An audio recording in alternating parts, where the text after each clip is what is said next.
ആഭ്യന്തരമന്ത്രി പോലീസ് സ്റ്റേഷനിൽ വിളിച്ചിട്ട് കേസെടുക്കണോ എന്ന് പറയുമ്പോൾ പോയി പണി നോക്കാൻ പറയുന്നു പോലീസുകാർ. ഞങ്ങൾ എടുക്കില്ല എന്ന് തന്നെ പറയുന്നു. കോടതി പറയേണ്ടി വരുന്നു എടുക്കാൻ, കേസെടുക്കാൻ കോടതി പറയേണ്ടി വരുന്നു. ഓക്കെ, ഇതേ അൻസിബ കൊടുത്ത പരാതിയിൽ കോടതി പറഞ്ഞ് കേസെടുക്കപ്പെട്ട ടിനി ടോം മുൻകൂർ ജാമ്യത്തിന് വേണ്ടി എടുക്കുകയാണ്. അയാളെ ചോദ്യം ചെയ്യാനോ ഒന്ന് മൊഴിയെടുക്കാനോ പോലും പോലീസ് തയ്യാറാവുന്നില്ല. എന്നിട്ട് ഓപ്പറേഷൻ തൂഫാൻ ഞാൻ അടിപൊളിയാക്കി എന്ന് പറഞ്ഞിട്ട് രമേശ് ചെന്നിത്തല തമിഴ്നാട്ടിൽ പോയി വിജയനെ കാണുന്നു, കർണാടകയിൽ പോയി DK ശിവകുമാറിനെ കാണുന്നു. മൊത്തം അടിപൊളിയാണ്, ഞാനാണ് ഏറ്റവും സ്റ്റൈൽ മന്ത്രി, അടിപൊളി മന്ത്രി എന്ന് പറഞ്ഞിട്ട് ചെന്നിത്തല നടക്കുകയാണ്. ഇനി സുകുമാരക്കുറുപ്പിനെ പിടിക്കാൻ പോകുന്നു. സുകുമാരക്കുറുപ്പ് ഞാൻ പറയുന്നത് രമേശ് ചെന്നിത്തല എന്താ വിചാരിച്ചത്? ഇങ്ങനെയൊക്കെ പറഞ്ഞ ആളെ പറ്റിച്ച് ആൾ വിശ്വസിക്കുന്നതാണോ?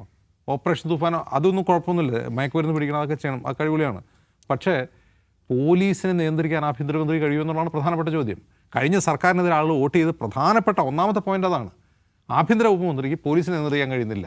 വേറെ ആരുമാണ് പോലീസിനെ ഭരിക്കുന്നത്? രമേശ് ചെന്നിത്തലയാണ് ഇപ്പോൾ ഭരിക്കുന്നത്.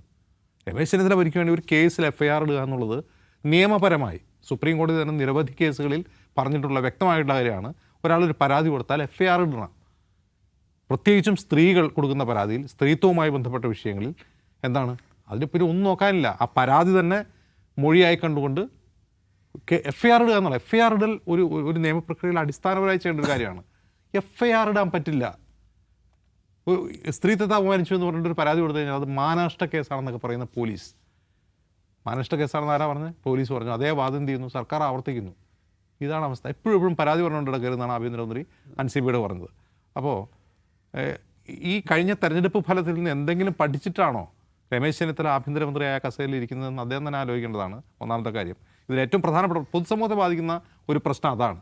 അല്ലാണ്ട് അമ്മ ആര് ഭരിക്കുന്നു, അമ്മയിൽ ആര് പ്രശ്നം ഉണ്ടാകുന്നു എന്നുള്ളതല്ല പ്രശ്നം. അവർ കോടതിയിൽ പോവുക, തമ്മിൽ തല്ലുവോ, കേസ് തീർക്കുക, എന്തെങ്കിലും ചെയ്തോട്ടെ.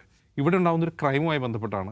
ആ ക്രൈമുമായി ബന്ധപ്പെട്ട് ഈ സർക്കാർ എന്ത് നിലപാടാണ് സ്വീകരിക്കുന്നത്, സർക്കാരിൻ്റെ നിലപാട് എന്താണ് എന്നുള്ളതാണ് പൊതുജനത്തിന് ഇതിൽ താല്പര്യമുള്ള വിഷയം.